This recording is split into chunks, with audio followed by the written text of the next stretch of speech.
Education, to me personally, it's a springboard. You are able to expand your mind with it, be able to engage better with people, be able to internalize certain concepts as you figure out what the process of life is.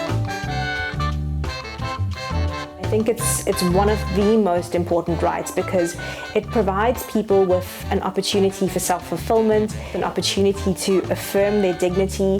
It provides people, particularly in a South African context, to be able to lift themselves out of poverty and therefore out of cycles of poverty. The society we live in today, a person without education is nothing. If you want to be successful in life, the main way it is via education. So education is very vital in a person's life. South Africa is a country with a very high rate of unemployment. So education is very important so that we do not only depend on government, we can create our own opportunities. So without education, it feels like you are closed off in a small room and dark room because there's no light for you, so education is light.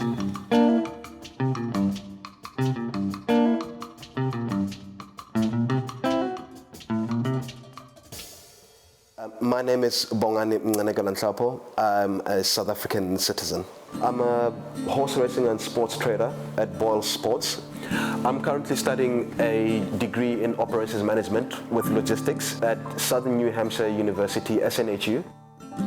Thabong, where I come from, it's a township because we must remember that when the apartheid regime was in full force, they designated people in areas. So you'd find a certain ethnic group living in a certain part of the township that are Sotho. Another part of the township, there are Xhosa people staying there. Another part of the township, there are Zulu people staying there. So the part of the township in Thabong, in Valcom, which is Thabong where I come from, it's a mix of Sesotho people and Xhosa-speaking people. Growing up in the township, you absorb a lot of traits, good and bad, and you mold those traits to fit into the persona that you want to be. My dad was a teacher. My mom also as well as a teacher. They drilled in us as their children that, look, education is something that's fundamental. I'd say since birth, it's like an innate virtue.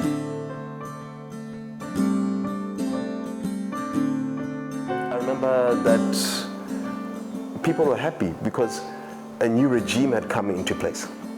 Racial barriers and frontiers were expanded and broken. I was pretty young. I couldn't fathom the big ideas and the ideologies at the time. I mean, it was a privilege for me to go to a multiracial school that my parents afforded to take me to. But I was aware what was happening around me because I was told that, listen, here's what's going on. Be mindful of the fact that you are getting an education from that specific school, but also be aware and be humble to your upbringing here that we're trying to instill in you.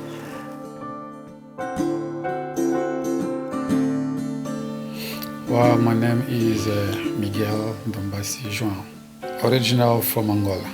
Well, I've arrived in South Africa in 23rd of August 1999. At the time, Angola still had a civil war.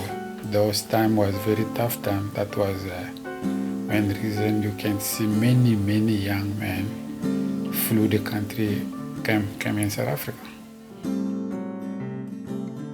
My name is Jean-Marc Miguel João, and I'm 18 years old. I was born in South Africa. I grew up in Cape Town, Western Cape, and I spent my whole life in South Africa. My mother's from Congo, and my father's from Angola. I feel like I'm a mix.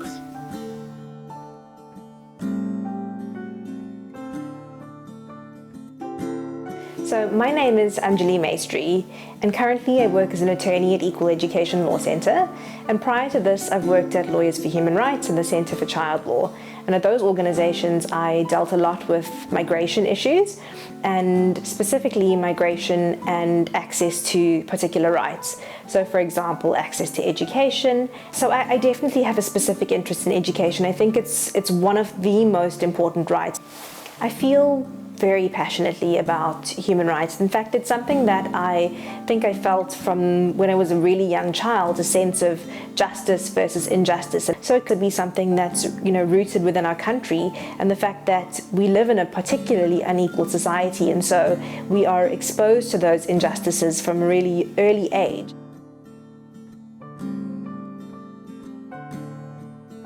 My name is Mtheza.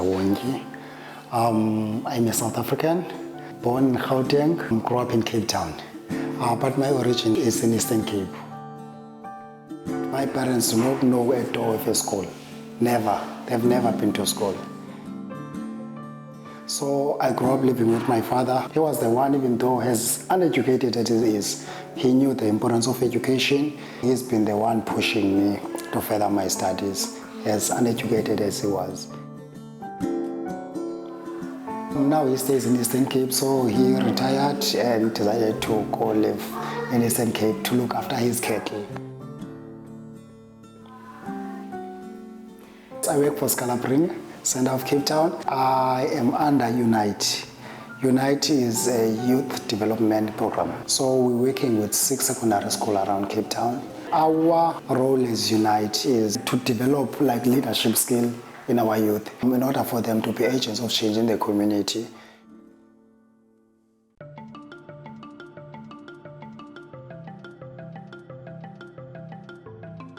Well, because I've worked in migration for a number of years, I think I have quite a good understanding of the layout of education where it meets non-South African children being able to access it.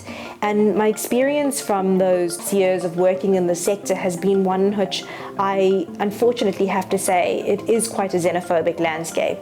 South African children and non-South African children alike are being turned away from school. So some of the cases that I've dealt with have included non-South African children being told that if they don't produce certain documents, that they would be taken to the police station, or that the police would pick them up from school and that they would later be at the police station for their parents to collect them. And so that's something that's incredibly difficult for children who are particularly vulnerable, young, immature, to be able to process. And so what it ends up doing is creating a culture of xenophobia within schools, a culture of fear, and a culture of anxiety.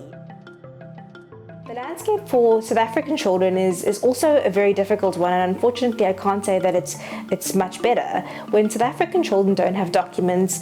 So there are a variety of reasons that South African children aren't documented.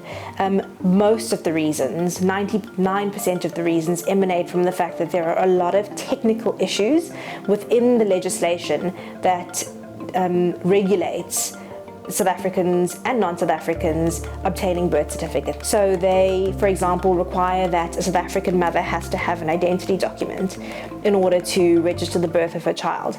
But a lot of South African mothers simply don't have identity documents themselves. There are school principals and teachers who are under threat from the Department of Home Affairs, in that if they don't make sure that all of their non-South African learners are able to produce the correct documents, then the principal or the school teachers are threatened with imprisonment or fines. I have 6 children. Children were born here, and then the law of South Africa said that every child in the country have a right to education and stuff like that. When it comes about foreign children in South Africa, the challenges are quite big in terms of documentation. When you finish the primary school, to go to high school, that was a big battling. A big battling high school that they cannot get them unless we provide a study permit. We have followed the process in many, many ways. It did not work.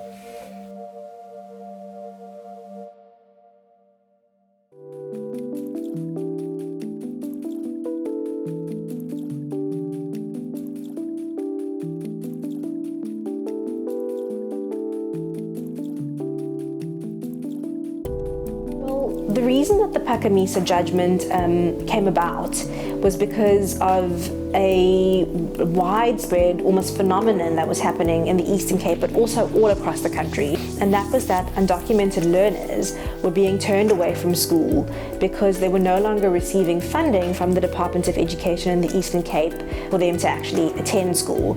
And the other reason was because of the admissions policy itself and because of the Immigration Act. So the admissions policy says that if you're a South African learner, you have to produce your birth certificate in order to access school. And if you're a non-South African, you have to produce your permit or at least proof that you've legalized your stay in South Africa. And then of course, there's the Immigration Act, which compounds all of this, which says that if a person who runs a learning institution admits a so-called illegal foreigner into their institution, they can be prosecuted and given imprisonment or even a fine by the Department of Home Affairs. The starting point was to challenge the provisions of the admissions policy and say that those provisions were unconstitutional.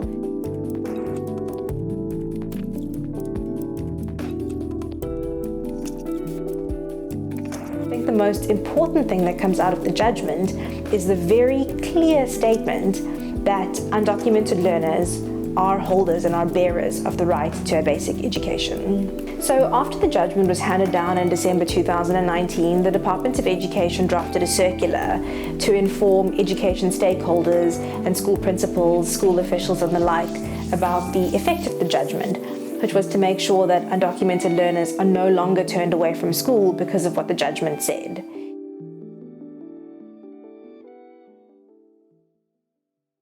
So growing up, I grew up in a community that had like perception towards foreign nationals. So as a kid, I adopted that, even though I didn't have any experience with these people. But because my society or my community says things about these people, so as a child, like I took that and made it mine.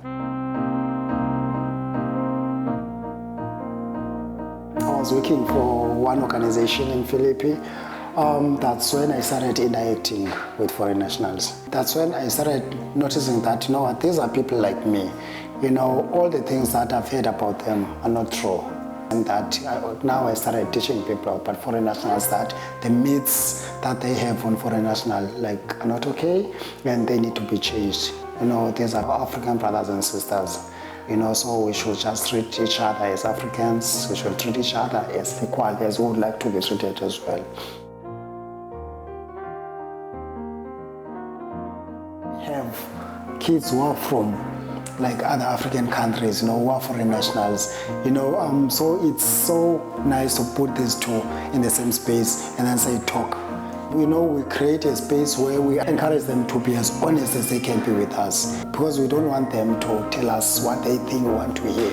If they are honest, at least now we know how to work or where to work on them, you know, because once they are honest, we know what is it that they think about foreign nationals. You know, South African kids will share their perspective, and then foreign nationals will also share their space, and then we found a common ground. It's a very sensitive situation. There's time where we have to intervene, but we intervene by probing them more, you know, and then we find a common ground. So for me, I think talking is a start, you know, because most of the time I think that the problem was us South African, you know, looking at foreign nationals as them and us. You know, it starts there. You know, once we remove that, you know, I think things are going to get better. You know, so let's create a space where everyone can sit down and talk. Most of the kids at school, they interact with kids from our African countries, you know. So then when they go home, at least they know these people, and then they can teach their family members.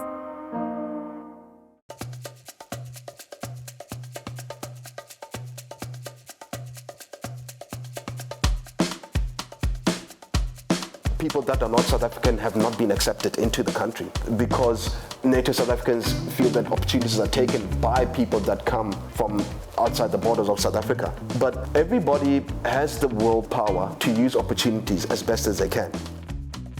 In the degree that I'm studying, there's students that come continent spread. There's students that come from Rwanda, the Democratic Republic of Congo, the students that come from Nigeria, Botswana, the students that come from Egypt. It's all students that want to achieve a certain goal, irrespective of their backgrounds. It's like a melting pot of cultures that are infused together, that we feed each other's energies, you know. We're all on a mission to get this that we want, which is getting this credential and degree.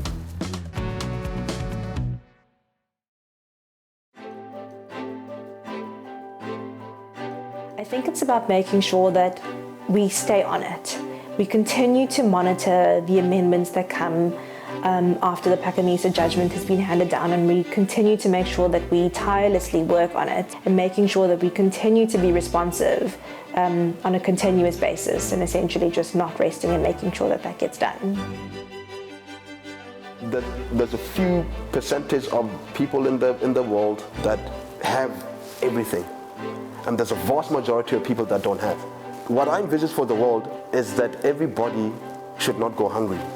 You know, it's going without food is not nice. So yeah, nobody should go hungry, you know. I mean, I just want to push myself as much as possible to be at a level where I can help others as well come up. I just want to prove a point to myself that I can walk up stage, my name being called out, that I've got this degree.